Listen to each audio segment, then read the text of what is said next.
चलिए आपको बताते हैं इस बीच ट्विटर पर क्या क्या हुआ, क्योंकि वहीं से समझ में आता है कि क्या कोशिश हो रही है, कहाँ से नैरेटिव बिल्ड होने की कोशिश हो रही है, कहाँ कितना झूठ बोला जा रहा है। तो देखिए जरा ये पूरा tool kit, yes tool kit gang, इन लोगों ने आपके सामने ये प्रेजेंट किया कि देखिए मोदी जी कितना काम करते हैं। फ्लाइट में आए, अमेरिका से आए और आने के बाद देखिए फिर से काम पर लग गए, सीधे सेंट्रल विस्टा की कंस्ट्रक्शन साइट पर पहुंच गए बिना किसी को बताए, किसी को भी नहीं पता था। तो ट्विटर यूजर्स लिखने लगे अरे कैमरामैन को तो पता था जो वहां पर सीधे पहुंच गया, ऐसा कैसे हो सकता है कि सिक्योरिटी में किसी को नहीं पता लेकिन कैमरामैन को वहां पर पता है। तो इस तरह की चीज सिर्फ किसी एक शख्स ने नहीं की, लेकिन पूरा टूल किट आप देख लीजिए। मैसेज क्या है देखिए, पीएम मोदी जो है वो कंस्ट्रक्शन साइट पर चले गए 8:45 पर। सब लोग 8:45 एग्जैक्ट टाइम सबको पता है, बताया कहां से गया होगा आप सोच सकते हैं। बिना किसी प्रायर इंफॉर्मेशन के, किसी ने भी पहले से इंफॉर्मेशन नहीं दी थी और किसी को भी इंफॉर्मेशन नहीं थी, ये सबने लिखा। कोई सिक्योरिटी डिटेल्स नहीं थी, ये भी सब लोगों ने लिखा।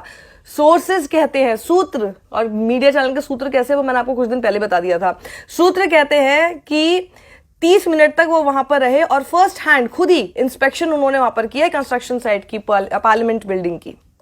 इससे पहले एचटी ने एक खबर डाली और कहा कि PM Modi tunes his sleep cycle according to the destination country and then does the same while flying back to India. मतलब पीएम मोदी क्या करते हैं कि जिस कंट्री में जा रहे होते हैं उसकी डेस्टिनेशन साइट के क्लॉक साइकिल के हिसाब से, क्लॉक के हिसाब से अपना स्लीप साइकिल सेट कर लेते हैं। लोग लिख रहे हैं तो इसमें कौन सी नई बात है, हर आदमी यही करता है। तो लोग इस चीज को लेकर मजाक कर रहे हैं कि हाँ ये भी शायद पहली बार ही हुआ होगा ना, और या तो हो सकता है कि किसी इंसान ने ये काम पहली बार किया हो, इससे पहले तो कभी हुआ ही नहीं। वो जो कंस्ट्रक्शन साइट पर पहुंचे उसको लेकर दीपक शर्मा जो कि जर्नलिस्ट हैं वो लिखते हैं कि भैया देखिए भाखड़ा नंगल डैम में 1954 में जवाहरलाल नेहरू भी जा चुके हैं और अभी आप सेंट्रल विस्टा की साइड पे 2021 में जा रहे हैं और उसको वाह मोदी जी वाह वाह वाह करके ऐसे दिखा रहे हैं। प्रायोरिटीज दिखती हैं, बल्कि प्राथमिकता दिखाई दे रही हैं कि जवाहरलाल नेहरू की प्राथमिकता क्या थी, Bhakra Nangal dam for people, और मोदी जी की क्या है, central Vista project for himself. मान अमन सिंह चिन्ना जो कि सीनियर जर्नलिस्ट है वो लिखते हैं कि कभी शास्त्री कभी नेहरू की तरह आप बिहेव करने लगते हैं। जब वो यूएस जा रहे थे तब आप लोगों ने देखी होगी वो उनकी तस्वीर की, देखी मैं तो खाली समय में फाइल पढ़ता हूँ, फाइल पर लाइट जा रही थी और वो तस्वीर सब कह रहे थे कि देखिए लाल बहादुर शास्त्री को उन्होंने कॉपी किया, और अभी जब ये यहाँ आए हैं तो ये नेहरू को कॉपी कर रहे हैं, ऐसा कह रहे हैं चिन्ना साहब। अब ये देखिए जरा भक्त कितने परेशान इस बात से हो गए हैं कि न्यूयॉर्क टाइम्स में कोई कवरेज नहीं मिल पाई है, यूएस के अखबारों में कोई कवरेज नहीं मिल पाई है। और तब से खंगालने में आपने देखा ही था कि मीडिया भी लगातार रोज न्यूज़पेपर खोल खोल के दिखा रहा था आपको ऑन एयर कि भैया देखते हैं कि यहाँ पर क्या छपा, यहाँ पर क्या छपा, लेकिन कुछ था नहीं उसके अंदर, तो कहीं से तो चाहिए। तो ऐसा फोटोशॉप करके बना दिया जो बिल्कुल ही फर्जी है। मतलब वो पहले अपनी स्पेलिंग से ही फर्जी दिखाई दे रहा है। सितंबर की स्पेलिंग देखिए, SETP सितंबर।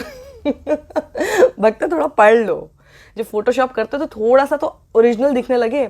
अच्छा अगर ये स्पेलिंग गलत भी नहीं होती ना तो इसकी जो हेडलाइन है ना उसी से कोई भी इस बात का अंदाजा लगा सकता है कि पूरा फर्जी है। देखिए ये सिर्फ भक्ति हैं जो कि इस तरह की हेडलाइन अपने गुरुजी के लिए बना सकते हैं। न्यूयॉर्क टाइम्स का 26 सितंबर का फ्रंट पेज कुछ इस तरह दिखता है, कोई खबर नहीं है, लेकिन भक्तों ने इस खबर को कैसे कर दिया देखिए। न्यूयॉर्क टाइम्स को पूरा उन्होंने फोटोशॉप किया 26 सितंबर को, फॉन्ट एकदम अलग है और सितंबर की स्पेलिंग गलत है, और उसकी हेडलाइन देखिए, last best hope of earth, world's most loved and most powerful leader is here to bless us. ऐसी कोई हेडलाइन लिखेगा?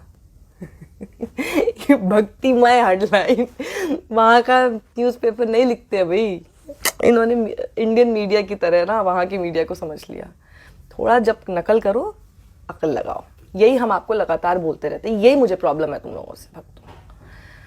तो आज ये हुआ ट्विटर पे